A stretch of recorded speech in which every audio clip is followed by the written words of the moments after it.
resistance with temperature.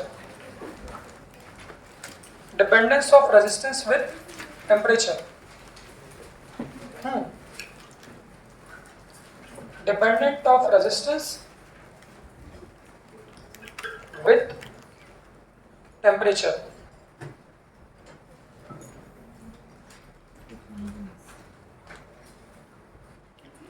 Dependence of resistance with temperature. इसमें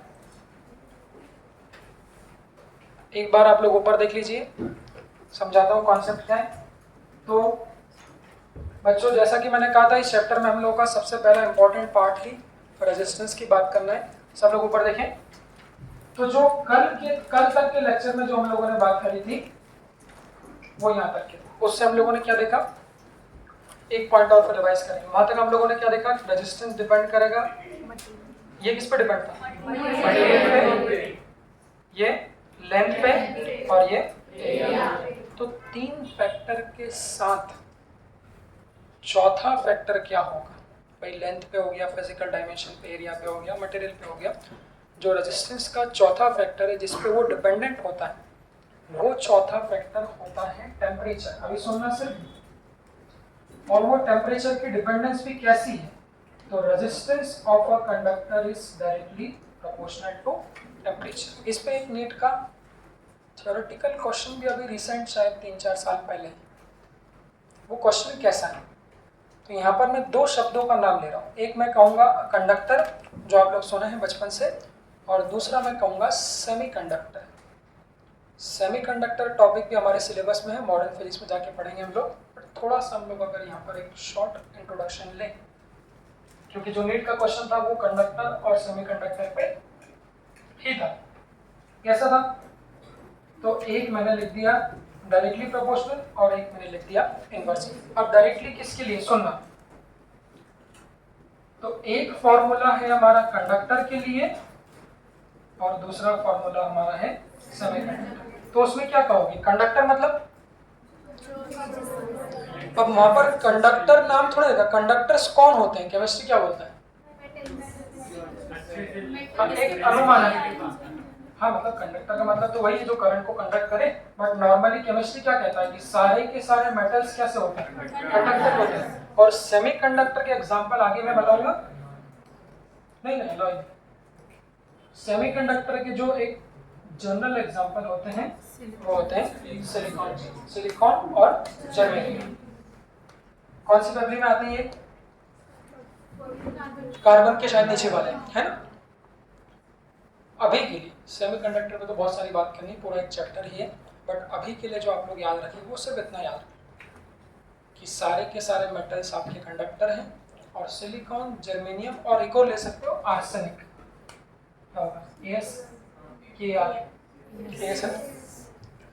तो silicon, germanium और arsenic, ये जो तीन आपके एलिमेंट हैं, इसको हम लोग सेमीकंडक्टर की कैटेगरी में डालते हैं। तो जो प्रोपोर्शनलिटी अभी याद रखना, इसका पूरा फॉर्मूला भी लिखूंगा, बट जो मोटी मोटी अभी प्रोपोर्शनलिटी आप लोग को याद रखनी, वो प्रोपोर्शनलिटी कि अगर कंडक्टर की बात करेंगे, मेटल्स की बात करेंगे, तो उसका जो रेजिस्टेंस होता है वो किसके प्रोपोर्शनल है, टेम्परेचर। प्रोपोर्शनल है मतलब, प्रोपोर्शनल है मतलब क्या, अगर टेम्परेचर को बढ़ाएंगे तो रेजिस्टेंस भी क्या होगा, बढ़ेगा। तो इसका एक छोटा सा एग्जांपल, क्वेश्चन ऐसा थोड़ी ना आएगा कि ये प्रोपोर्शनल है, इनवर्सली प्रोपोर्शनल है, वहां पर कई बार याद नहीं रहता। वो ऐसा बोलेंगे कॉपर वायर इज हीटेड, जो नीट का क्वेश्चन ही है अभी ये, उसमें ऑप्शन उन्होंने बना दी। तो कॉपर मतलब और हीटेड मतलब, तो बोलेंगे कॉपर वायर को हीट किया, what will be the effect in the current. सीधा थोड़ी ना पूछ लेंगे वो रेजिस्टेंस का, वो तो बहुत छोटा क्वेश्चन हो जाएगा ना। तो पहले रेजिस्टेंस को सीखते हैं। उसने क्या बोला है, कॉपर Cu, कॉपर मतलब क्या है, मेटल। अगर कॉपर के वायर को हीट करें, हीट करना मतलब तो टेम्परेचर को बढ़ाएंगे, तो मेटल है तो टेम्परेचर को बढ़ाएंगे तो रेजिस्टेंस भी क्या होगा। और रेजिस्टेंस और करंट में क्या रिलेशन है आगे पढ़ेंगे, बट बचपन से आप लोग जानते हो रेजिस्टेंस मतलब क्या, रुकावट है। अगर करंट की रुकावटें बढ़ाओगे तो करंट की वैल्यू कम हो जाएगी। तो इस तरह से नीट में क्वेश्चन दिया था कि 4 ऑप्शन उन्होंने दे दिए थे, तो वो ऑप्शन सुन। तो अगर कॉपर की बात करें, सोडियम भी कैसा है, मेटल ही है। कॉपर, सिल्वर, गोल्ड, ये सब कैसे हैं? मेटल। तो मेटल को गर्म करने पे उनका रेजिस्टेंस बढ़ता है। But on the other side, इसको अभी याद रखना, इसके लिए कोई फॉर्मूला नहीं। तो सेमीकंडक्टर के अगर टेम्परेचर को हम लोग क्या करेंगे, बढ़ाएंगे तो क्या होगा? रेजिस्टेंस कम होगा तो करंट बढ़ेगा। रेजिस्टेंस, रुकावटें कम हो रही तो करंट क्या होगा? बढ़ेगा। तो क्वेश्चन जो नीट में था वो कैसा था? उन्होंने कह दिया इनमें से कौन से 4 ऑप्शन में से करेक्ट है, और ऑप्शन ऐसा दे दिया कि on heating copper wire and germanium wire, ऐसा बोल दिया। On heating copper wire and germanium wire क्या होगा बताओ? अब ये तो मैं यहाँ पढ़ा रहा हूँ, ये आपके सामने लिखा है, बट जब पूरे सिलेबस में से क्वेश्चन मिक्स्ड आता है तो वहाँ कई बार बच्चा ये पकड़ ही नहीं पाता कि यार जर्मेनियम का वायर बोला है, मतलब वहाँ पर सेमीकंडक्टर का कॉन्सेप्ट है। तो ये पढ़ा रहा हूँ इसलिए आपको दिख जाएगा। तो कॉपर वायर को हीट कर रहे हैं और जर्मेनियम वायर को भी क्या कर रहे हैं? हीट कर रहे हैं। तो क्या होगा? इसका रेजिस्टेंस बढ़ेगा, इसमें करंट कम होगा, बट इसका तो ऐसे 4 ऑप्शन थे, उसको मिला लीजिए। सिलिकॉन, इलिकॉन भी बोल देंगे, जो भी बोलेंगे, कुल मिला के बस सेमीकंडक्टर में इस चैप्टर में इतना ही पढ़ना, बाकी इसकी पूरी डिटेल आगे इसके लिए अलग से चैप्टर में। तो सेमीकंडक्टर में से इस चैप्टर में वो इतना ही पढ़ना है। इस चैप्टर में हमको बात करनी है कंडक्टर की। जैसा कि टॉपिक ही हमारा करंट इलेक्ट्रिसिटी है, तो करंट हम लोग कंडक्टर के लिए बात करते हैं। लिखो मत, पहले 10 मिनट सुनो। तो हमने बोला कि हाँ ठीक है सर, कंडक्टर के लिए टेम्परेचर बढ़ाने पे रेजिस्टेंस बढ़ेगा। ये तो प्रोपोर्शनलिटी हो गई। प्रोपोर्शनलिटी मतलब सिर्फ एक रिलेशन हो गया कि टेम्परेचर बढ़ाने पे रेजिस्टेंस में क्या इफेक्ट होगा। पहले सुनो फिर लिखना। फिर सवाल बन सकता है कि सर एग्जैक्ट वैल्यू बताइए। भैया आपने बोला वायर को गर्म करने पे रेजिस्टेंस बढ़ेगा, तो एग्जैक्ट बताइए। फिर क्वेश्चन कैसा पूछ लेंगे? तो वो बोलेंगे 10 डिग्री पे रेजिस्टेंस अगर 5 ओम है, कोई कंडक्टर का 10 डिग्री पे रेजिस्टेंस कितना है? 5 ओम। तो बताओ अगर टेम्परेचर को 20 डिग्री कर दूंगा तो क्या होगा? पहले मैंने क्या बोला? नहीं, कन्वर्ट वो सब कर लेंगे। पहले रिलेशन क्या है? अगर 10 डिग्री से 20 डिग्री कर दोगे तो रेजिस्टेंस क्या होगा? रिलेशन क्या है भाई? कंडक्टर है तो टेम्परेचर बढ़ाने पर रेजिस्टेंस बढ़ेगा। तो अब वो एग्जैक्ट वैल्यू पूछेगा कि अगर कोई कॉपर का वायर का 10 डिग्री पे टेम्परेचर अगर 5 ओम है, तो उसी वायर को 10 डिग्री से आपने कितना कर दिया? 20 डिग्री। तो अब रेजिस्टेंस कितना बढ़ेगा? नहीं, वही बता रहा हूँ। सुनो सुनो सही, मेरी पूरी बात सुनो। क्या वो वही मैं बता रहा हूँ कि प्रोपोर्शनलिटी का मतलब होता है कि सिर्फ ये बताना कि कम हो रहा है या ज्यादा। तो ये पक्का है कि भाई हाँ टेम्परेचर को बढ़ाएंगे तो रेजिस्टेंस क्या होगा? बढ़ेगा। बट प्रोपोर्शनलिटी का मतलब यहाँ ऐसा नहीं है कि अगर उसको 10 से 20 कर दोगे तो वो 5 से 10 हो जाए। तो उसके लिए एग्जैक्ट फॉर्मूला क्या है, वो एग्जैक्ट फॉर्मूला मैं आप लोगों को लिखता हूँ। तो ध्यान रखना, क्योंकि बुक में दोनों में कोई क्लेरिफिकेशन नहीं है। अगर कंडक्टर की बात कर रहे हैं ऐसा, तो ये सिर्फ और सिर्फ अप्रोक्सीमेट फॉर्मूला है। बुक में ऐसा कहीं नहीं लिखा कि अप्रोक्सीमेट है या एग्जैक्ट है, बट मैं आप लोगों को क्वेश्चन के पॉइंट ऑफ व्यू से बता रहा हूँ कि अगर वो आपसे पूछेंगे कि रेजिस्टेंस और टेम्परेचर में रिलेशन कैसा है, डायरेक्टली है या इनवर्सली है, तो आप लोग क्या बोल दोगे? डायरेक्टली। एग्जैक्ट कितना? तो वो एग्जैक्ट फॉर्मूला भी हमारे पास में रहता है। वो फॉर्मूला क्या है? जैसे कि मैंने कहा था, कोई भी वायर का एक स्टैंडर्ड शेप कैसा होता है? उसको हम लोग क्यूबॉइडल भी बना सकते हैं, उसको हम लोग कोस मतलब हॉलो भी बना सकते हैं, ट्रायंगुलर रॉड भी बना सकते हैं, बट जो स्टैंडर्ड शेप है वो हमारा कौन सा है? सिलेंड्रिकल। तो थोड़ा उसको प्रैक्टिकल लो। मैंने बोला ये मेरे पास एक वायर का टुकड़ा है। अच्छा तुम लोग रिकॉर्ड करते हो, उसको थोड़ा जूम आउट किया करो। अभी कर लो। मैं कल देख रहा था, मैं इतना देखता हूँ, नीचे का हिस्सा क्या है, मतलब ऊपर का हिस्सा अभी दिख रहा है? थोड़ा जूम आउट कर दो। कल परसों में देखा था मैंने, वो क्रैश कोर्स वाले बच्चे बोले सर, बोले आप तो दिखते नहीं, सब आवाज आती। सुनो अभी दिख रहा है? हाँ। कल के उसमें नहीं था वैसे। सुनो, तो हमने बोला ये हम लोगों के पास में कॉपर का वायर है, इस कॉपर के वायर की कुछ ना कुछ हमारी क्या है, लेंथ है, सीधे बैठो, इस कॉपर के वायर का कुछ ना कुछ क्या है, क्रॉस सेक्शन है। अभी इस रूम का भी कुछ ना कुछ तापमान है, कितना होगा, रूम टेम्परेचर कितना मान ले, 27 मान ले। तो इस रूम मान लेते हैं 30 डिग्री सेल्सियस मान लें, तो इस रूम के टेम्परेचर को 30 डिग्री सेल्सियस मान लिया। तो ये जो कॉपर का वायर ले रहा हूं, ऊपर देखो, ये जो कॉपर का वायर ले रहा हूं इसका कुछ ना कुछ रेजिस्टेंस होगा, मान लो 10 ओम है, मान लिया। तो क्वेश्चन ऐसा बनेगा कि 30 डिग्री पे इसका अगर रेजिस्टेंस 10 ओम है, इस वायर को उठा के मैंने बाहर तपती गर्मी रख दिया, तो बाहर का टेम्परेचर कितना है,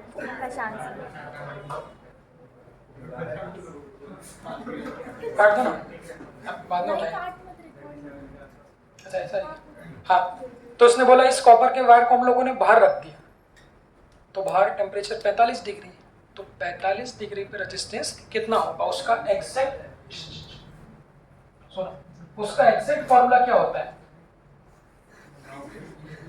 तो उसका एग्जैक्ट फॉर्मूला क्या होता है। तो अगर इस वायर का, ध्यान देना यहाँ पर कन्वर्ट नहीं करना है, 0 डिग्री सेल्सियस पे रेजिस्टेंस आर नॉट है, सिंबल समझना, आर मतलब रेजिस्टेंस और नीचे नॉट लगा दिया मतलब 0 डिग्री इस वायर का। तो कंपेयर कैसे करेंगे, तो 0 डिग्री पे अगर इस वायर का रेजिस्टेंस आर नॉट है, इसी वायर के टेम्परेचर को बढ़ाया और 0 डिग्री से क्या कर दिया, T1। ऑब्वियसली टेम्परेचर बढ़ाओगे तो रेजिस्टेंस क्या होगा, किसका बढ़ेगा, कंडक्टर। तो जो आर नॉट की वैल्यू है बढ़ के कितनी हो जाएगी इसकी, R1।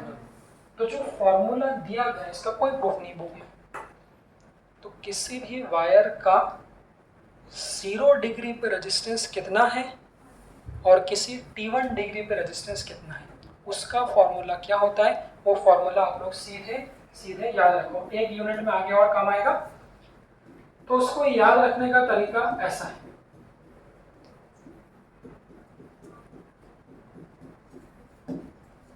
ऐसा। अब जो लोग 1 और 2 से रटेंगे मजा नहीं आएगा, उसको कैसे याद रखना है देखना। तो रेजिस्टेंस एट R1 क्या था, हाँ, इसको ऐसे याद रख सकते हो, हाँ, कि फाइनल किसी भी T टेम्परेचर पे जो रेजिस्टेंस होगा, इसके क्वेश्चन कराऊंगा, is equal to R naught क्या है, 0 डिग्री पे, फिर 1 प्लस अल्फा। अल्फा के बारे में कुछ बात करना चाहूंगा, इस अल्फा को हम कहते हैं कांस्टेंट, सुनना, और इस कांस्टेंट को हम लोग कहते हैं टेम्परेचर कोएफिशिएंट ऑफ मटेरियल। तो भाई यहाँ पर अल्फा कांस्टेंट है, वो क्वेश्चन में दिया होगा।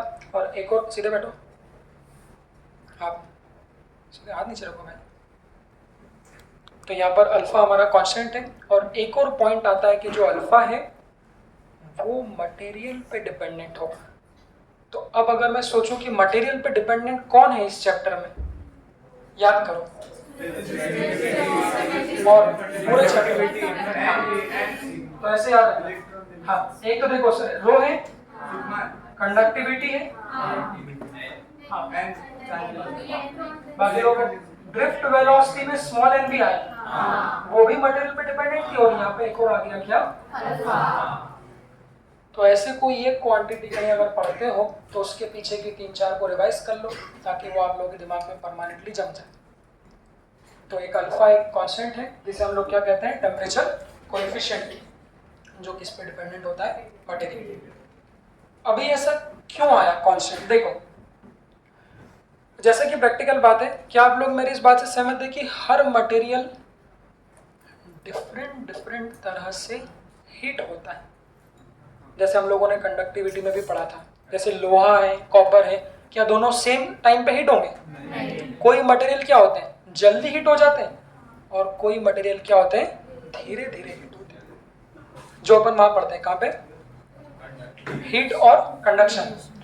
तो वैसे ही हर मटेरियल का जो टेम्परेचर कोएफिशिएंट होता है, वो टेम्परेचर कोएफिशिएंट डिफरेंट होता है। कुछ मटेरियल का टेम्परेचर के साथ रेजिस्टेंस बहुत ज़्यादा वेरिएशन होता है, और कुछ मटेरियल का टेम्परेचर के साथ रेजिस्टेंस का वेरिएशन बहुत कम होता है। इसीलिए अल्फा एक कांस्टेंट है जो क्वेश्चन में दिया होता है। तो उसको याद कैसे रखोगे, 1 2 से नहीं, याद ऐसे रखना है कि न्यू रेजिस्टेंस या ऐसा बोल लो final resistance is equal to initially पर किस पे रहेगा हमेशा 0 डिग्री।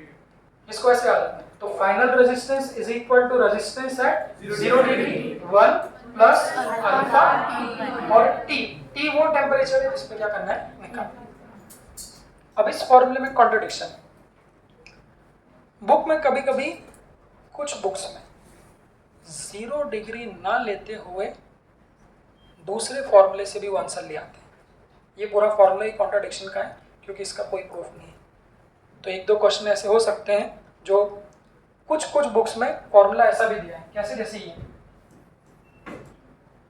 वो भी बता दो क्योंकि अगर आपको मिलेंगे तो आप लोग बोलोगे ये क्या है। देखो ये एक ही वायर है, इस वायर का 0 डिग्री सेल्सियस पे रेजिस्टेंस R0 है, टेम्परेचर को 0 से बढ़ा के क्या कर दिया T1, तो रेजिस्टेंस कितना हो गया R1, टेम्परेचर को और बढ़ा के क्या कर दिया T2, तो रेजिस्टेंस कितना हो गया R2। यहाँ मैंने लिख दिया ये, इसका मतलब सबसे ज्यादा टेम्परेचर कौन सा है T2, फिर कौन सा है T1, फिर कौन सा है 0, तो सबसे ज्यादा रेजिस्टेंस कौन सा हो। इसमें तो कोई दो मत नहीं, कंडक्टर है तो रेजिस्टेंस किसके प्रोपोर्शनल है टेम्परेचर, मतलब सबसे ज्यादा रेजिस्टेंस R2 होगा, फिर R1 होगा, फिर R1। तो मैंने क्या बोला कि कुछ बुक्स में फॉर्मूला कैसे लिखते हैं। देखो जैसे अगर मैं कहूं कि इस R1 और R0 में रिलेशन लिखो तो क्या होना चाहिए, उसको कैसे याद रखते हैं, किसी भी T टेम्परेचर पे रेजिस्टेंस, मैंने क्या बोला इनिशियल हमेशा कौन सा लेंगे, इनिशियल हमेशा कौन सा लेंगे 0 डिग्री का, तो उसको क्या लिखेंगे is equal to R0 1 plus alpha. R1 किस टेम्परेचर पे T1 पे, तो यहाँ लिखा जाएगा। अब ध्यान सुनो, अगर मैं आपको कहूँ R2 लिखो तो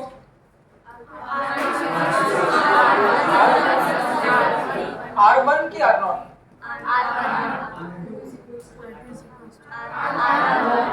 वही मैं कह रहा हूँ, वो गलत है। सुनो क्या बोल रहा हूँ, तो जो सही फॉर्मूला है वो ये है कि अगर आपको किसी भी टेम्परेचर पे रेजिस्टेंस लिखना हो तो आप उसको 0 डिग्री से कंपेयर करें हमेशा। जैसे मैंने कहा कि 0 डिग्री पे कुछ रेजिस्टेंस है, 10 डिग्री पे कुछ रेजिस्टेंस है और 20 डिग्री पे कुछ रेजिस्टेंस है।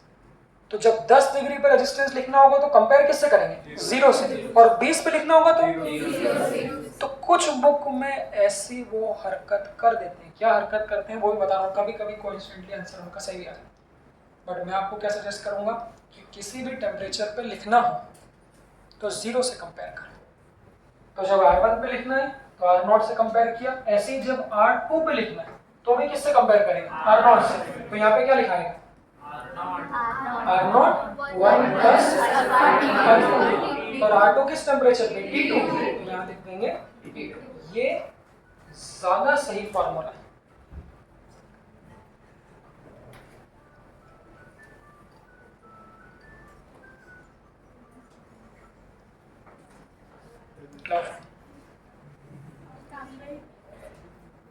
आज काम वाली बाई को नहीं, मेरे को खुद को भी चाहिए एक फोन।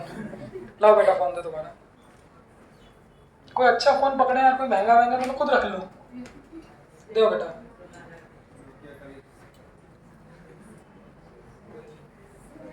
हाँ सुनो, पूरी कथा तो बोलने दो मेरे को। सुनो, तो इसी फॉर्मूले को हम लोग बेहतर करेक्ट मान सकते हैं। 100% करेक्ट मैं इसलिए नहीं कहता क्योंकि ये बहुत बड़ा कॉन्ट्रडिक्शन है। कभी कभी वो किससे आंसर निकाल लेते हैं, गलती क्या हो सकती है वो देखो। तो आपने 1 और 0 में कोरिलेट कर लिया, 2 और 0 में कोरिलेट कर दिया। कभी कभी आदमी क्या करता है डायरेक्टली किस में कर देता है R2 और R1 में। कैसे, तो जैसे 0 डिग्री पे दिया है, 10 डिग्री पे दिया और किस पे दिया है 20 पे, तो लोग क्या करते हैं डायरेक्टली 20 का कंपैरिजन किसके साथ कर देते हैं 10 के साथ। तो उनका फॉर्मूला क्या बन जाएगा R2 is equal to R1 तो वो T2 माइनस। तो मैं सजेस्ट करूंगा कि इसका आप इस्तेमाल नहीं करें, पहले हमेशा आंसर निकालें किससे 1 और 0 से। इन केस कभी मैच ना करे, इन केस एक आध क्वेश्चन की बात करो तो इस पे भी आप लोग जा सकते हैं, बट जो मोस्ट करेक्ट है वो वाला है, क्योंकि इन फॉर्मूले का कोई प्रूफ नहीं है। भाई कोई अगर कहीं से प्रूफ होके आता तो समझ में भी आता सही है कि नहीं, ये एक अप्रोक्सीमेशन, एक एक्सपेरिमेंटल फॉर्मूला है, तो इसीलिए हम नहीं कह सकते कि 100% सही है, बट हाँ इन दोनों में जो मोस्ट करेक्ट है वो ये वाला है। तो कहना क्या हिंदी में कि कंपेयर हमेशा किससे करोगे, 0 डिग्री से। डायरेक्टली कोई दो टेम्परेचर में आपस में आप लोग कंपेयर ना करें। हाँ एनसीईआरटी में कौन सा दिया हुआ है? क्या पता, यही होगा मेरे हिसाब से। हाँ एनसीईआरटी में कुछ भी तो उसका मतलब नहीं, क्वेश्चन किससे आंसर आता है। हाँ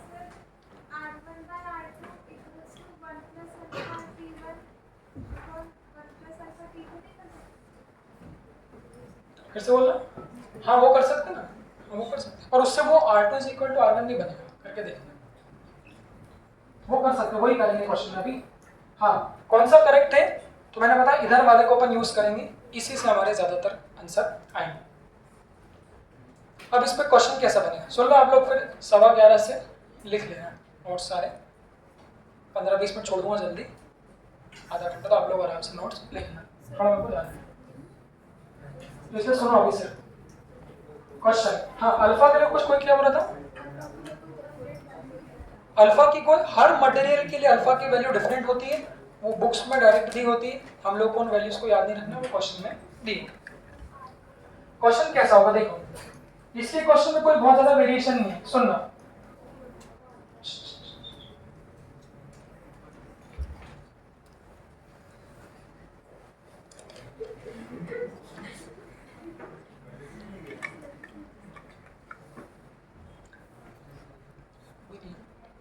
क्वेश्चन देखो, क्वेश्चन कैसा है, एक ही क्वेश्चन दिखा देता हूं जिससे आप लोग के दोनों बार प्रॉब्लम यूज हो जाएंगे।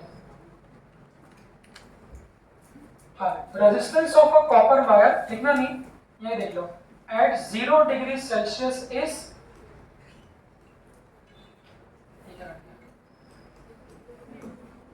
10 Ohm। हाँ it's resistance at its resistance at 10 degrees Celsius is 25 ohm। फिर वो बोलेगा find its resistance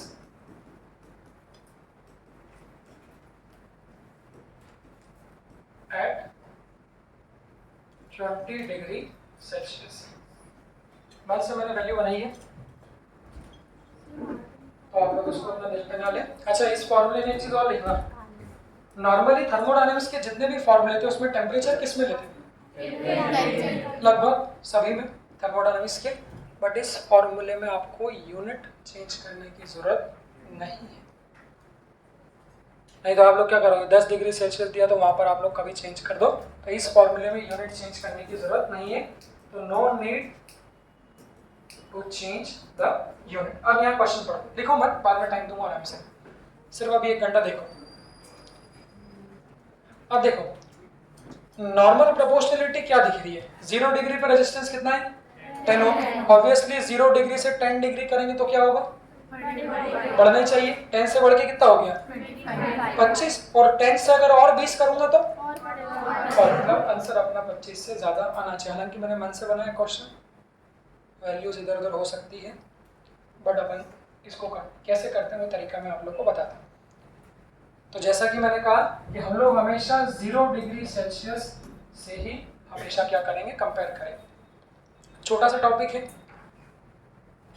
कोई इसमें बहुत ज़्यादा लॉजिकल फॉर्मूला बनने का तुक नहीं बनता। फॉर्मूले बेस्ड है, 5, 7, 6, 8 क्वेश्चन मिलेंगे आप लोगों को अलग अलग बुक में, 3, 3, 4, 4।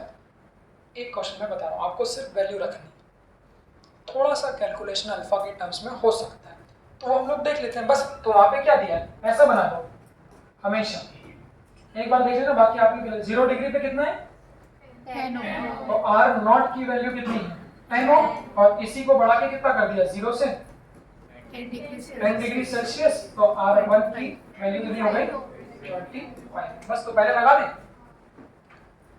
पॉइंट क्या ध्यान रखना, लगाना किसके बीच है, हमेशा 0 के साथ, तो 10 डिग्री और 0 डिग्री में, और उसके बाद फिर क्या 20 डिग्री और 0 डिग्री। गलती क्या नहीं करना है, 20 और 10 में डायरेक्ट मत लगाना, आंसर गड़बड़ हो सकता है। हाँ बस उसके बाद हमको वैल्यू रखनी, सिर्फ तो रख देता हूँ, ये हमको बताएंगे पहले, आप बताओ। हाँ तो R1 और R0 में रिलेशन। R1 is equals to formula बताना। हाँ R1 is equals to R0 alpha 1 plus alpha T1। हाँ अब देखो बेटा, मैंने क्या बोला, अल्फा किस पे डिपेंडेंट है? तो टेम्परेचर चेंज करोगे तो क्या मटेरियल बदल जाएगा? नहीं। तो अल्फा क्या रहेगा? तो उसको कितना भी हीट कर लो, अल्फा आपको वही लेना। बस तो डायरेक्ट लिख दूं जो उसने बोला, डायरेक्ट लिख रहा हूँ। तो R1 कितना है? 25, डायरेक्ट लिख दूं, इज इक्वल टू R0 कितना है? 10, ब्रैकेट में 1 प्लस अल्फा T1। किस टेम्परेचर पे लिख रहे हैं हम लोग? 10 डिग्री पे, तो इसको लिख दो इनटू 10। यूनिट कन्वर्ट करने की जरूरत नहीं है। हाँ ये तो लिखा ना, R1 is equal to R0 1 plus alpha T1, सही। बस वहां से किसकी वैल्यू मिल जाएगी? यहाँ से अल्फा की वैल्यू मिल जाएगी, डिवाइड मार दे।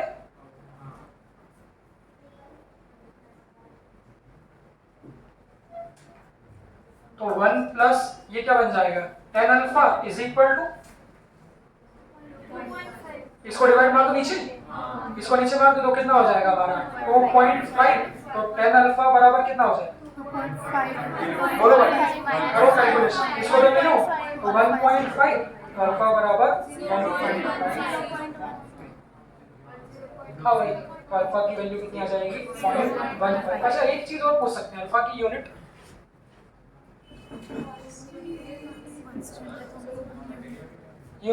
है, मटेरियल पे डिपेंडेंट, तो यूनिट तो होगी ना आपकी। ओम्स पर कैलकुलेट कैसे?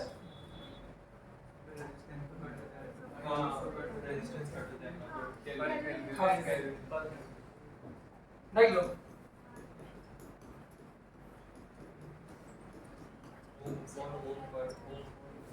ये बन रहा है। अब देखो यहाँ पर रेजिस्टेंस किसी भी टेम्परेचर पे, भाई रेजिस्टेंस की यूनिट तो सेम रहेगी ना, ओम। तो यहाँ पर इन दोनों की यूनिट तो क्या हो जाएगी? कैंसिल कर दूं, क्यों? ये भी ओम में और ये भी क्या है? ओम में। मतलब 1 प्लस अल्फा टी की वैल्यू कितनी हो जाएगी? 0। तो अल्फा टी की वैल्यू कितनी हो जाएगी? -1।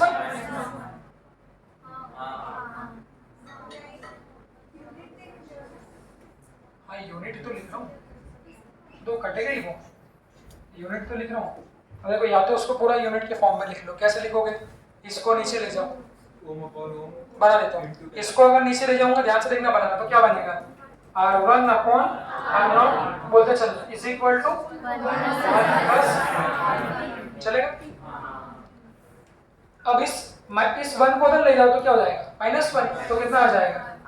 R1 upon R0 -1 is equal to कितना? बोलो भाई, चलेगा? एलसीएम ले लूंगा तो एलसीएम ले लूंगा तो कितना हो जाएगा? R0। तो वहां कितना लिखा जाएगा? R1 minus R0 upon R0 is equal to कितना? बोलते चलो, देख लो, इसको कहाँ ले गए? नीचे, इस 1 को उधर ले गए, एलसीएम ले लिया, बस। तो ये क्या मिल गया? ऊपर भी क्या आपका रेजिस्टेंस, मतलब ऊपर भी क्या होगा? ओम, और नीचे भी क्या है? रेजिस्टेंस, मतलब नीचे भी क्या होगा? ओम। तो ओम से ओम क्या हो जाएगी आपकी? कैंसिल। तो अल्फा टी, डेल्टा टी हटा दो भाई, अल्फा टी की जो वैल्यू ऊपर क्या बचेगा? कट जाएगा तो क्या बचेगा? 1। तो अल्फा की वैल्यू क्या बन जाएगी?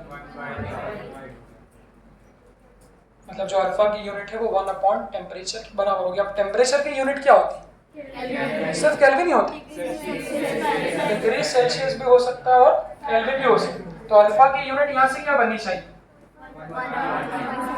या तो क्या बनेगी? 1 अपॉन डिग्री सेल्सियस, या फिर क्या बनेगी? 1 अपॉन, ऊपर ले जाएंगे तो ये तो मैंने बनाना बताई थी, आप लोग आगे से ध्यान रखोगे, आप जब क्वेश्चन करोगे तो क्वेश्चन में देख भी लेना। तो अल्फा की यूनिट टेम्परेचर इनवर्स रहेगी। अगर टेम्परेचर डिग्री सेल्सियस में है तो डिग्री सेल्सियस इनवर्स, और अगर केल्विन में है तो केल्विन इनवर्स। तो यहाँ से देख लो, अल्फा की वैल्यू कितनी आई? 0.15। यहाँ टेम्परेचर किस में दिया था? सेल्सियस में, तो यूनिट क्या होगी? सेल्सियस। बस तो ये हमको क्या मिल गया? अल्फा। हमको क्या निकालना था? हमको क्या निकालना था? रेजिस्टेंस किस टेम्परेचर पे?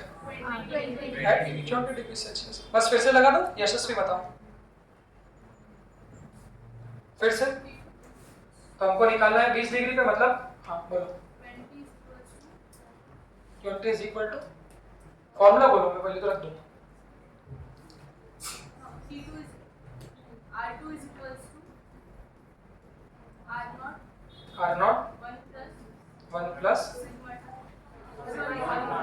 बैठो अल्फा इंटू कितना T2, ठीक है।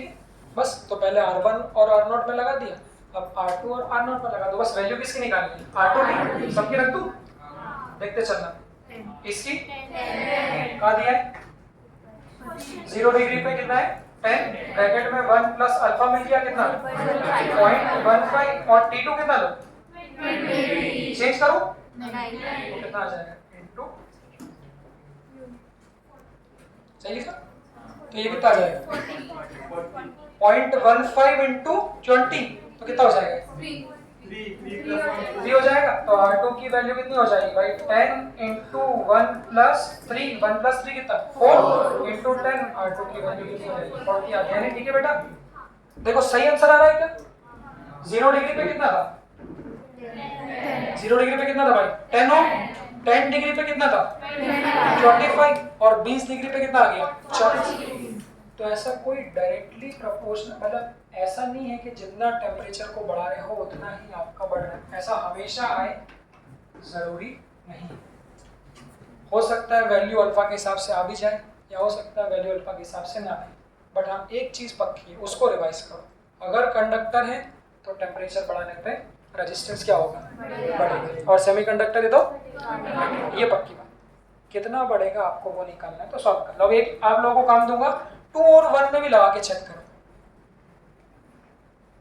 2 और 1 में भी लगा के आप लोग चेक करें, ज्यादातर में आंसर मैच नहीं करेगा। 2 और 1 में लगा के चेक करेंगे तो क्या लिखेंगे R2 is equal to 1 plus T2 minus, इससे भी आप लोग करके चेक करें। कितना रहा इससे देखें, R2 is equal to R1 कितना दिया है 25, 1 प्लस अल्फा कितना 0.15 और T2 कितना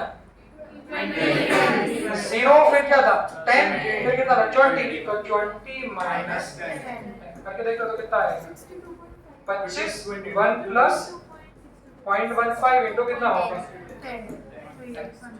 क्या बोलते हो बच्चों, बाकी लोग क्या बोलते हैं, ये कितना आ जाएगा 0.15 इंटू 10 कितना आएगा 1.5 डीपल प्लस 1 2.5, 25 इंटू कितना आएगा। ये मैं आपको बताना चाह रहा हूँ कि अगर डायरेक्टली 20 और 10 में फॉर्मूला लगाओगे तो आंसर हाँ बड़ा हुआ तो आ रहा है, बस सही है, बट वो वैल्यू एग्जैक्ट नहीं होगी, इसीलिए आप लोग 0 और T1 में लगाएंगे और 0 और T2 में। इसमें कोई डाउट हो तो पूछ लीजिए। बेटा दीपक मैं बता रहा हूँ, किधर देख रहा हूँ, क्या पता शायद मेरी आँख खराब हो, मैंने जब देखा तब तो आप मानी थे। हाँ बोलो।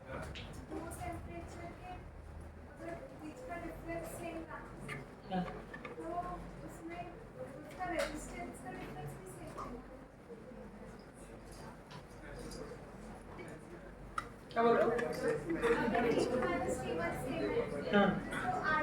क्लास के बाद थोड़ा मैं और पढ़ा। हाँ अब इसमें अगला पॉइंट देखना, उसको लिख के रखना क्वेश्चन को। अब सुनो, ये तो फॉर्मूला हो गया, फॉर्मूले पे क्वेश्चन हो गया। दूसरा आता है ओम्स लॉ का ग्राफ, थोड़ा आपको पढ़ा लेता है, आप पूछ लेना ओम्स लॉ के ग्राफ कैसे रहते हैं। ओम्स लॉ भी ऐसी चीज है जो आप लोग बचपन से सुनते हैं भाई, बचपन में 10th क्लास में भी एक्सपेरिमेंट था, V is equal to I आप लोग जानते हैं। ग्राफ के बारे में क्या क्या जानते हैं, ओम्स लॉ के ग्राफ कौन कौन से हैं, इसमें से भी 2-3 क्वेश्चन आपको मिलेंगे। एक क्वेश्चन एक बार प्रीवियस ईयर कहीं मेडिकल में मिल सकता है। ग्राफ कौन से होते हैं दिव्या, ओम्स लॉ में ग्राफ कौन से पढ़ते हैं। अच्छा ओम्स लॉ क्या है,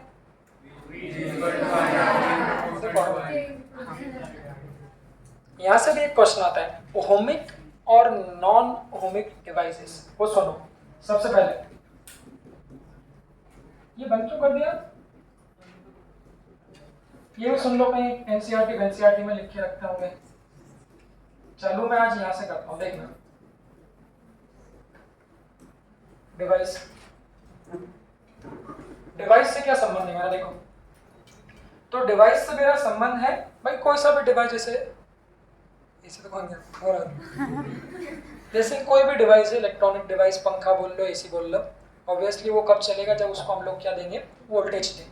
भाई उसको वोल्टेज दोगे, करंट मिलेगा, करंट मिलेगा तो वो क्या होगा, चलेगा। लाइट चली जाएगी तो लाइट चले जाना मतलब क्या है, वोल्टेज गया, करंट भी गया, तो सब कुछ खत्म हो जाए।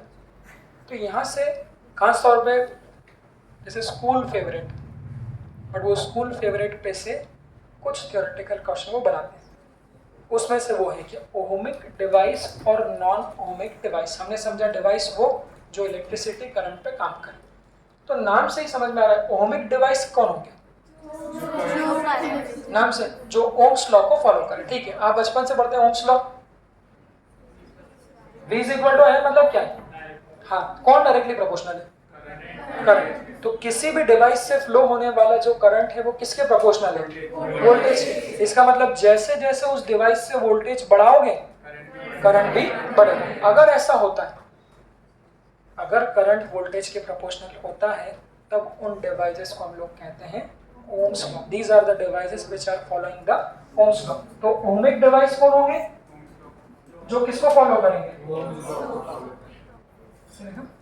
Follow Ohm's law. Follow Ohm's law मतलब कि V proportional to I, constant हटाएंगे तो वहां पे क्या हो जाएगा, ठीक है। तो नॉन ओमिक डिवाइस क्या होंगे, तो किसको फॉलो करते हैं, नॉन ओमिक का मतलब तो क्या, नॉन मतलब जो ओम्स लॉ को फॉलो नहीं करते, तो किसको फॉलो करते, कौन सा, अपनी मर्जी से मैं बताऊँ, बिल्कुल सही। हाँ, तो सुनो, ये कहना सिर्फ काफी नहीं है, इसमें से एक गंदा थ्योरेटिकल क्वेश्चन वो मानते हैं सेमीकंडक्टर का ही। सेमीकंडक्टर वो देखना, सीधे बैठो, ठीक है बैठो, एक वो लगा लो डंडा, टिका लो उस पे ऐसे।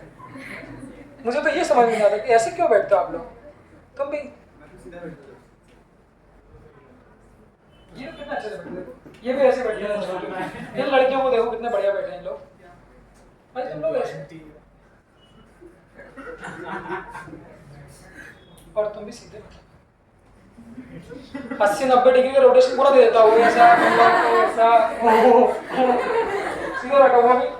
भाई कम से कम स्टूडेंट लाइफ में ऐसे बैठना चाहिए। हम लोग साला झूल जाते, समझ में आते हैं आप थोड़े उम्र हो गई, तुम लोग साला अभी से झूल गए हो,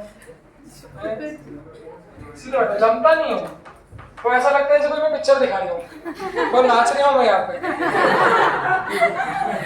कोई मैं मुजरा कर रही हूँ और तुम लोग बस रहे हो।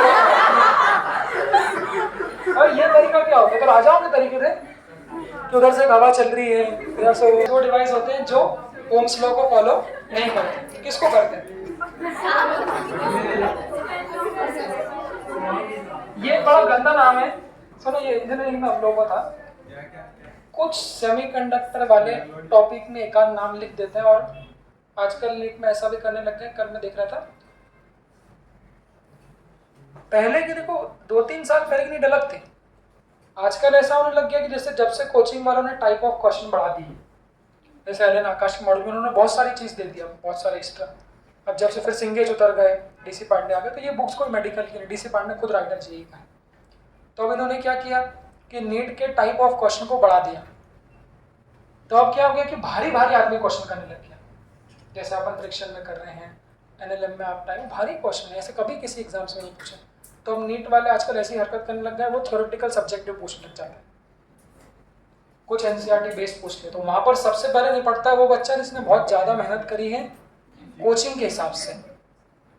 तो उसमें थोड़ा सा चेंज इस बार कर रहे हैं, रिपीटर वाले बच्चों को भी मैं एमटीजी कराऊंगा, एनसीईआरटी आप लोग भी करना है एनसीईआरटी, क्योंकि अगर सब्जेक्टिव क्वेश्चन आता है एनसीईआरटी बेस्ड तो वो कोचिंग के मॉड्यूल में नहीं लिखी होती बात।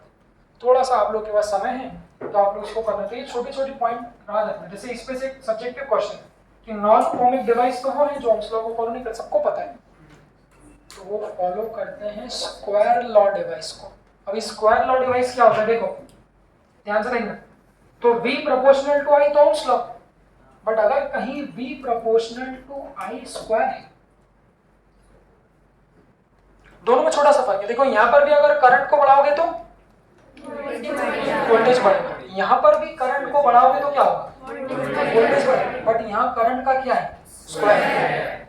तो वो डिवाइसेस जिसमें करंट का स्क्वायर किसके प्रोपोर्शनल होता है, वोल्टेज के प्रोपोर्शनल होता है, उसको कहते हैं स्क्वायर लॉ डिवाइसेस। बट वो डिवाइस है जिसमें करंट किसके प्रोपोर्शनल है, वोल्टेज के, उसको कहते हैं हम लोग ओमिक डिवाइस। तो इन डिवाइसेस के एग्जांपल क्या है जो स्क्वायर लॉ को फॉलो करते हैं, तो इनका सबसे सुंदर एग्जांपल वही है। तो एक तरह से ऐसा बोलो कि सेमीकंडक्टर जो है वो कंडक्टर के उल्टे चलते हैं। उल्टे चलते मतलब कैसे, कि अगर टेम्परेचर बढ़ाओगे तो कंडक्टर का रेजिस्टेंस बढ़ेगा, बट सेमीकंडक्टर का कम। तो ऐसे उसको याद रख सकते हो कि कंडक्टर में करंट वोल्टेज के प्रोपोर्शनल है, बट सेमीकंडक्टर में जो करंट है वो वोल्टेज के प्रोपोर्शनल नहीं, करंट का स्क्वायर वोल्टेज के प्रोपोर्शनल है। इसीलिए उनको नॉन ओमिक डिवाइस या फिर नाम क्या है, स्क्वायर। स्क्वायर लॉ क्यों बोला, क्योंकि वो करंट के स्क्वायर पे क्या होता है, dependent. This is the difference between ohms and non ohms device. इसी में फिर ओम्स लॉ में दो ग्राफ बनते हैं। वो दो ग्राफ कौन से बनते हैं अभी देखते चलना, फिर 11:15 वैसे लिखना। देखो एक ग्राफ है भी लिखा हुआ, इस बोर्ड में भी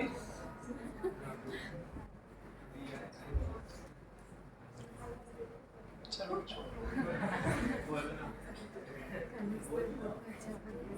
बोल ना,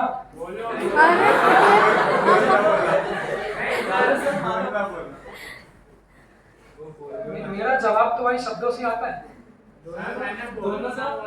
कोई बात, कभी कभी बच्चे भावनाओं में बह जाते हैं। मुझे ठीक है, पापा को मत बोल देना ऐसे।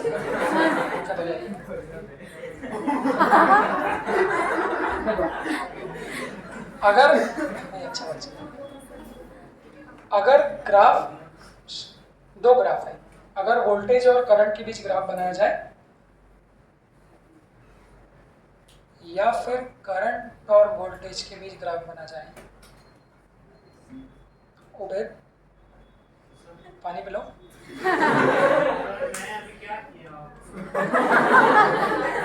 तो मुझे एकदम से दिखा वो, तुम क्लास में ध्यान दे रहे थे। बताओ नॉन ओमिक डिवाइस क्या होता है।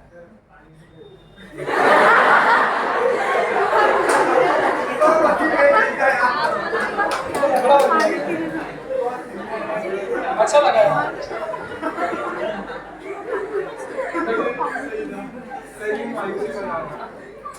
तुम भी सोच रहे, ऐसा नहीं पहले ही सोच रहा था, थोड़ा ये एक्टिव हुआ। देखो कोई भी ग्राफ अगर पढ़ते हैं तो सबसे पहले क्या पढ़ते हैं, देखो मैंने बोला ग्राफ,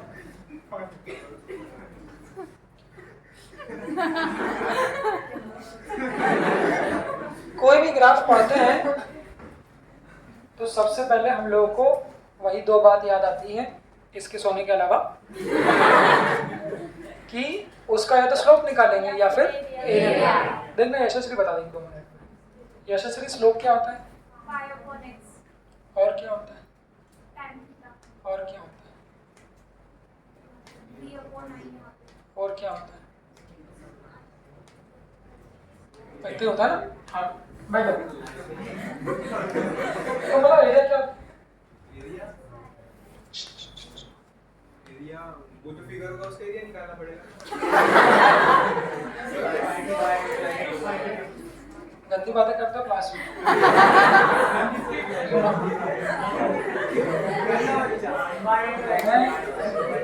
मैं परसों नर्सों के लेक्चर में भी कहा था कि आप जब तक ग्राफ को इंडिविजुअल यूँ समझोगे कि ये इस चैप्टर का ग्राफ है, तो फिर तुम लोगों के पास बहुत सारे बोझ है।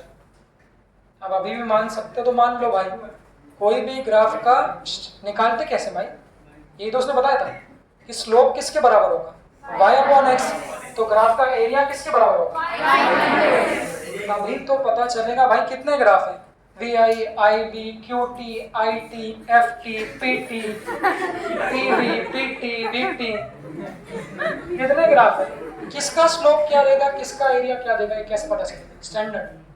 तो स्लोप का एक ही फॉर्मूला होता है y बाय एक्स। अब उसको dy बाय dx लिख दो और अगर एंगल दिया क्वेश्चन कराऊंगा तो वो किसके बराबर होगा? तो करके देख लो इस ग्राफ का एरिया क्या देगा? एरिया क्या देगा? y इंटू एक्स, तो y किसके बराबर होगा? v और x i। तो ऐसा निकाल के देखो तभी पता चला सही निकला कि नहीं निकला। ओए तो इसका एरिया होगा v इंटू आई के बराबर। क्या वोल्टेज इंटू करंट रेजिस्टेंस के बराबर होता है? v इज इक्वल टू क्या होता है? i। मतलब एरिया इसका कुछ नहीं देगा, हम निकालिए। हाँ इसका एरिया एक चीज दे सकता है आपको, हाँ इसका एरिया एक चीज दे देगा आपको। क्या देगा? vi का एरिया क्या देगा आपको? ये आपको ध्यान से सुनना, क्वेश्चन में एग्जाम में -1 दे देगा। अगर एरिया निकालते तो -1 हो जाएगा, तो इसका क्या निकालना है? इसीलिए गलती मत करना। तो इसका स्लोप क्या होगा? v अपॉन बस।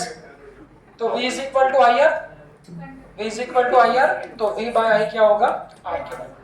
तो इसका slope that is equal to resistance. तो आप लोगों ने इस पॉइंट को समझ लिया। बस अब मैं चाहता हूँ कि जितने भी बुक सॉल्व करोगे हर बुक में V I I V graph भी 100% मिलेगा।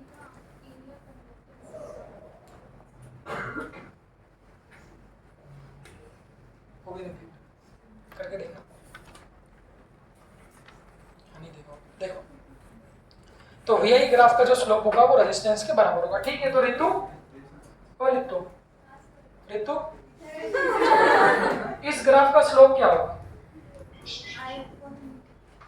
हाँ वो वी आई ग्राफ था तो उसका स्लोप क्या था? v बाय आई। यहाँ y एक्सिस पे क्या लिखा है? i और x एक्सिस पे v। तो इसका स्लोप होगा i अपॉन v। क्या होता है? हाँ i अपॉन v क्या होता है?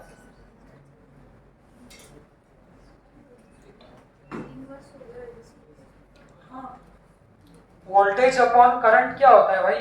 V is equal to I R. तो V बाय आई क्या था आपका? R। तो I बाय V क्या होगा? 1। हाँ ठीक है, 1 अपॉन R को आप क्या बोल सकते हो? Reciprocal of resistance is called conductance. But normally हम लोग कंडक्टेंस की क्वेश्चन में बात नहीं। बैठो, तो क्वेश्चन में ध्यान रखना बेटा, अगर I V ग्राफ आएगा तो इसका स्लोप ही निकालेंगे, बट वो स्लोप किसके बराबर होगा? Reciprocal of resistance. इस पे 2 क्वेश्चन करूंगा, 3 करूंगा, बट पहले से देखो, लिखना नहीं, देखो सर कॉन्सेप्ट वहां पे याद होना चाहिए आपको सर। ये जैसे ही वी आई ग्राफ दिखता है दुनिया में कोई भी क्वेश्चन हो, एक ही बात करती है, कल पूरे फॉर्मूले पढ़ के ना पूछूंगा, तो मैंने टेस्ट ले लिया तो एकदम से आपको याद आना चाहिए। वी आई ग्राफ है तो slope is equal to resistance, I V graph है तो रेसिप्रोकल ऑफ रेजिस्टेंस। तो इसमें से क्वेश्चन कैसे बने? क्वेश्चंस पहला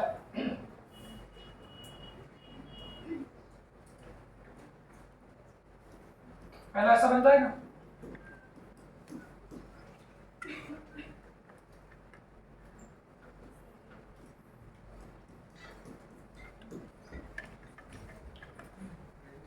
थोड़ी कुरान भी वहाँ लिखनी पड़ती, थोड़ा सा शब्दों में ज्ञान भी देना पड़ता है। तो वो ज्ञान पूरी कहानी में ऐसा लिखेंगे, the resistance of a conductor at 2 different temperature. 2 different तापमान T1 और T2 पे किसी कंडक्टर के रेजिस्टेंस क्या है? R1 और R2। There graph bit there Ohm's law graph is given by, मतलब उनके लिए ओम्स लॉ का ग्राफ बनाया है। ये सिंपल सा क्वेश्चन है, 10 सेकंड का क्वेश्चन है। वो पूछेंगे इनमें से कौन सा टेम्परेचर ज्यादा हो। अच्छा हमारे पास तो टेम्परेचर का कोई बात नहीं है, स्लोप किसके बराबर होगा? रेजिस्टेंस। और रेजिस्टेंस और टेम्परेचर में क्या रिलेशन है? बट एक बात तो आपने पूछी नहीं, अगर कंडक्टर है तब रेजिस्टेंस क्या होगा? Directly proportional. ग्राफ में घुमाने के लिए वो लोग वहां पर सेमीकंडक्टर भी कह सकते हैं। तो सबसे पहले क्या देखोगे, अगर वी आई ग्राफ है बोलो तो स्लोप किसके प्रोपोर्शनल होगा? स्लोप ही रेजिस्टेंस के प्रोपोर्शनल होगा। अब इतना 11वीं पढ़ने के बाद तो देख सकते हैं किसका स्लोप ज्यादा है। स्लोप मतलब ढलान, तो इसकी ढलान ज्यादा है तो इसका रेजिस्टेंस R2 और इसका रेजिस्टेंस, तो देख लो 2 की ढलान ज्यादा है, 1 की ढलान कम है, तो जिसका स्लोप ज्यादा होगा उसका रेजिस्टेंस भी ज्यादा। तो यहाँ पर क्या लिखूंगा? पहले ऐसा लिख दो, slope of 2 greater than slope of 1, फिर resistance of 2 greater than resistance of 1, फिर क्या लिखूंगा, चूंकि कंडक्टर है तो R प्रोपोर्शनल टू T, जिसका रेजिस्टेंस ज्यादा उसका टेम्परेचर भी ज्यादा, तो temperature of 2 greater than. Semiconductor होता है तो ग्राफ स्ट्रेट लाइन की बजाय स्क्वायर लॉ थोड़ा सा कर्व हो जाता है, और बता देता हूं क्या वो नॉन ओमिक डिवाइस। तो ओमिक डिवाइस में तो V प्रोपोर्शनल टू I, तो VI ग्राफ कैसा रहेगा,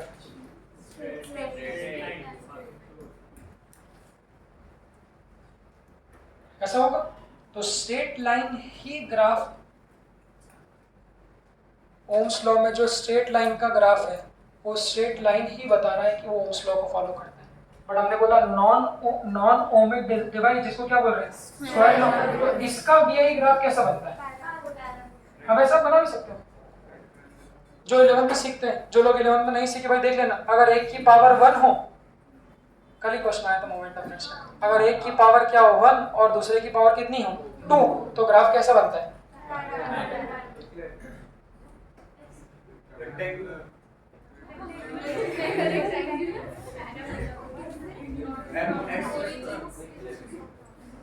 इसलिए बोलते हैं 11th क्लास में क्या करना चाहिए, दोनों बात सही बोली, बक्कारी नहीं करना चाहिए और पढ़ना चाहिए। वहां बताया भाई मैंने, अगर 1 की पावर 1 हो, दूसरे की पावर कितनी हो 2 हो, तो ग्राफ रेक्टेंगुलर हाइपरबोला नहीं बनता है। क्या बनता है, फिर पैराबोला बनता है। और पैराबोला में भी कौन सा पैराबोला,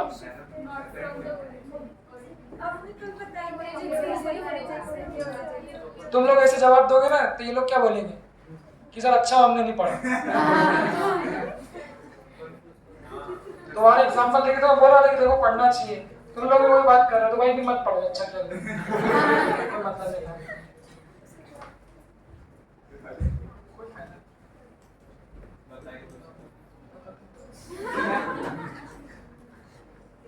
जब तक आप ये मानोगे कि बच्चों को याद रहना चाहिए, जब तक कि आपको दुख होता है। मैं पूछ लिया पैराबोला क्या होता है, नहीं बताया, इसने गलत बोल दिया, दुख मुझे कब होगा, मैं सोचूंगा किसको आता है। मान लो सब गधे क्या का दुख, ये लो फिर ले लो।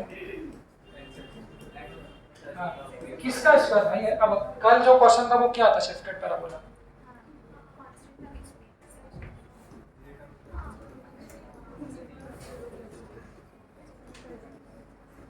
चलो धनश्री ने बता देते हैं, धनश्री बता, धनश्री वो धनश्री, तुम आजकल मोबाइल चलाते हो कि नहीं, मोबाइल ले लिया घर में पक्का, परमानेंट ले लिया, मिलता है घर पे 10 मिनट के लिए, कितना मुश्किल होता होगा 10 मिनट में सब मैनेज करना आपको ना।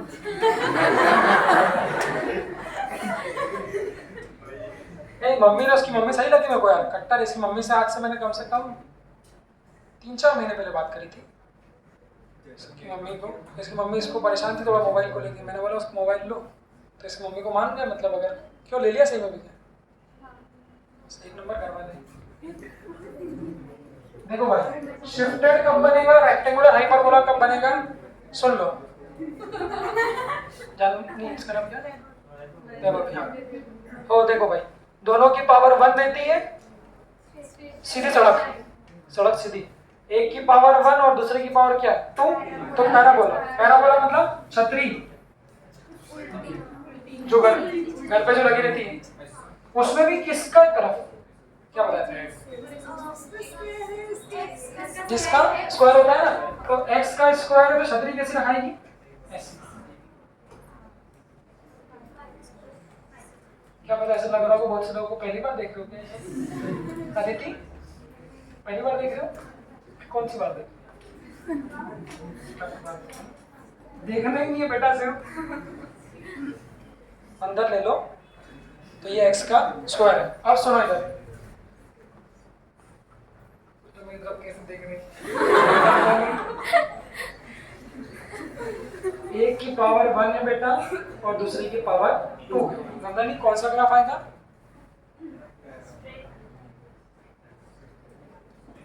पानी पी लेने दो यार, दिमाग खराब हो जाएगा। गर्म हो सकता है।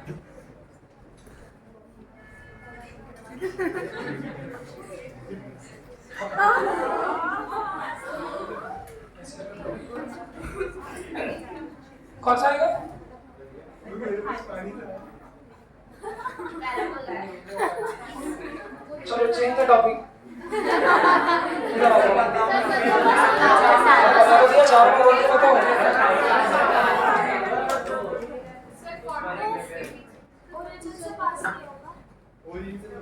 बेटा सुनो, एक की पावर 1 हो दूसरे की पावर 2 हो तो इंग्लिश में कहते हैं इसको पैराबोला, और हिंदी में कहते हैं डिश टीवी। घर पे जो लगे होते हैं उसको जाके आधा घंटा तक कम से कम देखना, उसका फोटो लेना।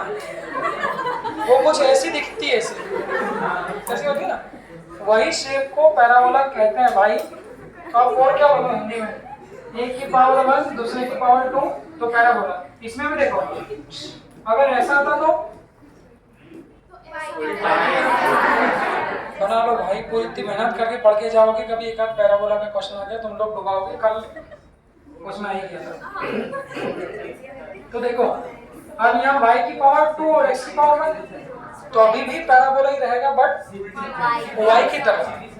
हाँ ठीक है, तो y की तरफ कैसा बनेगा?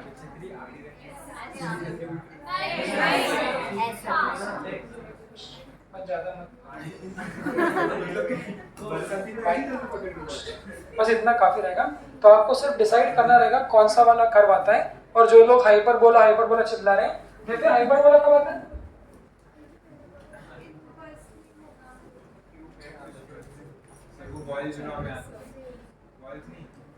सुनो, हाँ सही। अच्छा इन दोनों में कुछ फर्क है क्या?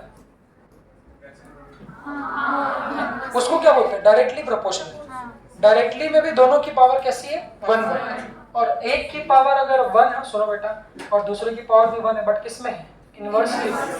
तो इनवर्सली प्रोपोर्शनल को रेक्टेंगुलर हाइपरबोला बनता है। तो उसमें ग्राफ कैसा बनेगा? उसमें कैसा बनेगा? अगर x को बढ़ाओगे तो y क्या होगा? कम होगा। तो ग्राफ ऐसा आता है। तो भी सब ऐसे ही आता है, फिर उसके बस स्लोप्स चेंज होते जाते हैं। अगर दुनिया में कोई भी इनवर्सली हो तो ग्राफ उसका ऐसे आता है। बट रेक्टेंगुलर हाइपरबोला में एक बात ध्यान रखना, जैसा ग्राफ यहाँ आता है उसका जस्ट एक और कहाँ पे आता है? सामने आता है। वो बात अलग है, हम लोग कभी फिजिक्स में सामने वाला बनाते नहीं है, बट रेक्टेंगुलर हाइपरबोला ऐसा होता है। एक जैसा ये, इसकी फोटोकॉपी जस्ट सामने का होती है यहाँ पर। इस शेप को हम लोग कहते हैं रेक्टेंगुलर हाइपरबोला। मतलब उधर भी बनता है? मैथमेटिक्स के हिसाब से बनता है, फिजिक्स में हम लोग उसके ट्रायंगुलर बोलते हैं। तुमको दिव्या क्यों बोलते हैं?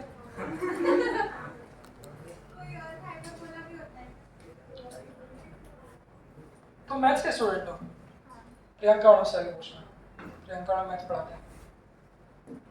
उनको नहीं आए तो फिर मुझसे पूछना वापस आके। ऐसे सवाल पूछना बेटा, ये सब लोग तुमसे इंस्पायर होते हैं। तो ऐसे सवाल पूछोगे तो फिर ये लोग भी सब कोई हरकत करने लग जाएंगे। ऐसी गंदी हरकत नहीं करना। आजकल तुम फिर सवाल पूछने लग गए धीरे धीरे, बीच में तुम काफी कम हो गए थे। अब इसको देखो,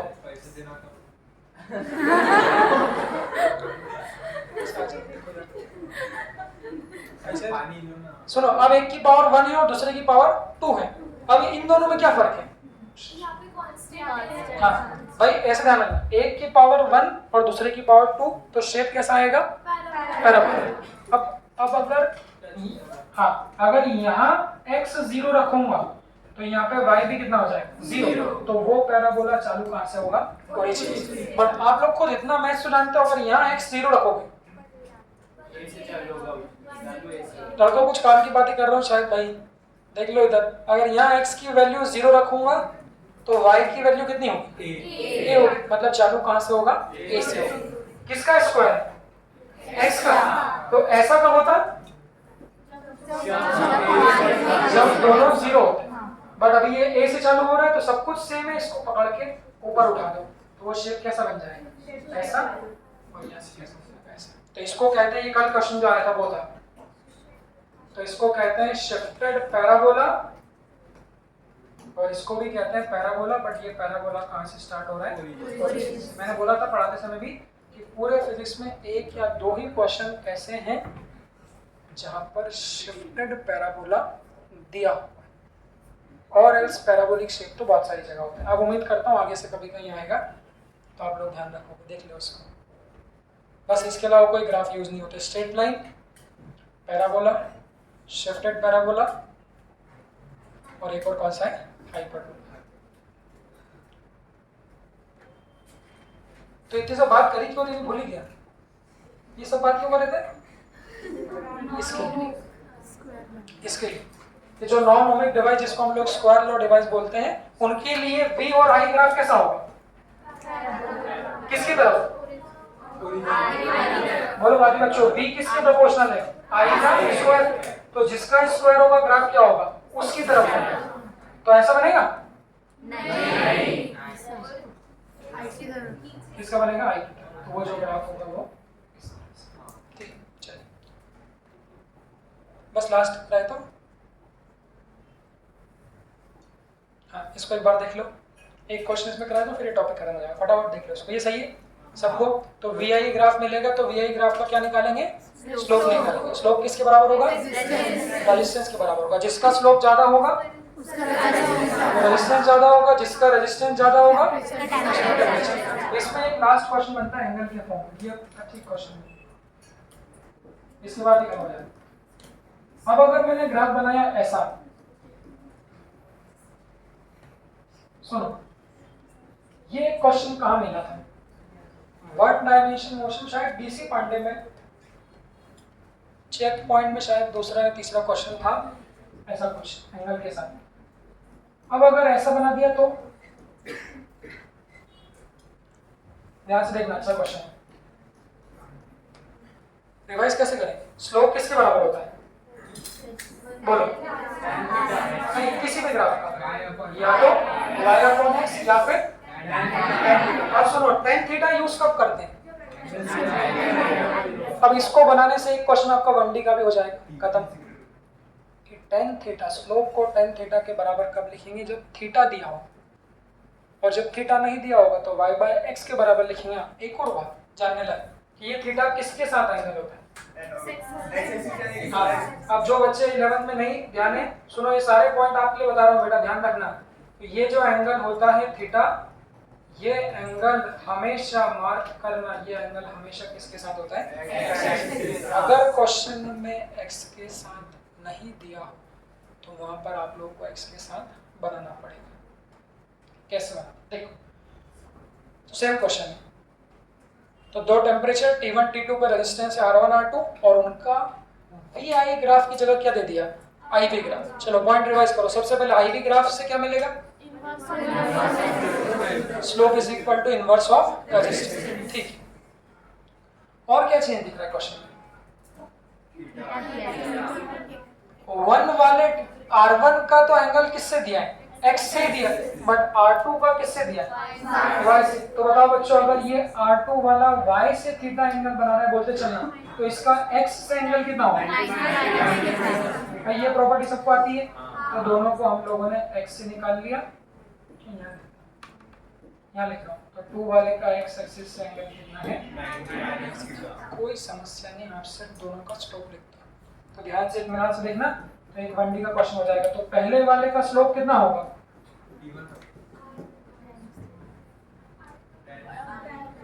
क्या लिखोगे? पहले वाले का स्लोप कितना होगा? tan theta. क्या समस्या है? और दूसरे वाले का स्लोप? कॉन्सेप्ट चेंज मत करना। स्लोप तो किसी भी लाइन का निकालो, अगर एंगल दिया है तो स्लोप हमेशा क्या होता है? tan थीटा ही होता है। बस थीटा कहाँ से लेना है? x axis. तो दूसरी वाली लाइन का एंगल x एक्सिस से कितना है? तो बोलो दूसरी वाली का स्लोप कितना होगा? सही सबको? तो वो कितना होगा? tan, और x एक्सिस से एंगल क्या है? 90 - सेम क्वेश्चन 1D में था, वहां पर आप जो लोग किए हैं उनको भी याद आ जाएगा। वहां पर सिर्फ डिस्प्लेसमेंट और टाइम ग्राफ था। याद आ रहा है क्या? डिस्प्लेसमेंट टाइम ग्राफ जो लोग 1D में याद कर सकते हैं। डिस्प्लेसमेंट टाइम ग्राफ का स्लोप किसके बराबर होता है? तो सेम क्वेश्चन, वहाँ डिस्प्लेसमेंट टाइम ग्राफ था, यहाँ पे क्या है? IV graph. तो बस इन दोनों के स्लोप का रेशियो क्या होगा? स्लोप को लिखा हुआ s, तो s1 बाय s2। अच्छा हाँ, तो पहले वाले का स्लोप अपॉन दूसरे वाले स्लोप का रेशियो क्या है? tan थीटा अपॉन 90 माइनस सीधा क्या होगा? cot theta. तो इसको ऐसे लिख दो, डिवाइडेड बाय, बाकी बचपन में पढ़ते थे भाई, cot थीटा tan थीटा करिए ये दोनों नहीं कटे। cot थीटा को क्या लिख देंगे? 1/10। तो बोलो अगर इसको 1/10 थीटा लिख देंगे बोलते चलना, तो ये कहाँ चले जाएगा?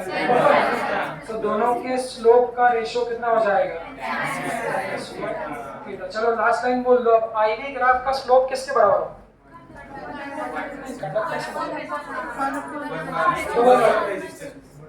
आईवी ग्राफ का स्लोप क्या होता है? Inversely proportional to resistance. सहमत हो? तो ये पहले वाले का स्लोप अपॉन दूसरे वाले का स्लोप मिल गया, तो उसको उधर क्या लिखेंगे? यहाँ लिख दो, तो slope inversely proportional to resistance मतलब क्या? अगर s1 बाय s2 लिखूंगा तो वो किसके बराबर आएगा? क्या बोलते हैं भाई लोगों? तो यहाँ पर पहले वाले का स्लोप अपॉन दूसरे वाले का स्लोप है, तो इनवर्सली है तो क्या हो जाएगा? दूसरे वाले का resistance upon R2 bye R1 का रेशियो। देखो तो यहाँ से क्या क्या सीखना है, बस एक बार रिवाइज कर लो। यहाँ से क्या क्या सीखना है? अगर VI ग्राफ दिया होगा तो VI दिया होगा, क्या बोलते हो? तो स्लोप किसके बराबर होगा? रेजिस्टेंस के बराबर। बट अगर IV ग्राफ दिया होगा तो रेसिप्रोकल। दूसरा स्लोप का फॉर्मूला अगर एंगल दिया होगा तो किससे निकालेंगे? tan theta. थीटा क्या होता है? Angle with the x axis. अगर y से एंगल दिया हो तो उसको x में कन्वर्ट कर लें। देखिए इसमें कोई डाउट हो पूछ लें। अभी प्रशांत सर जो शीट बांटेंगे उसके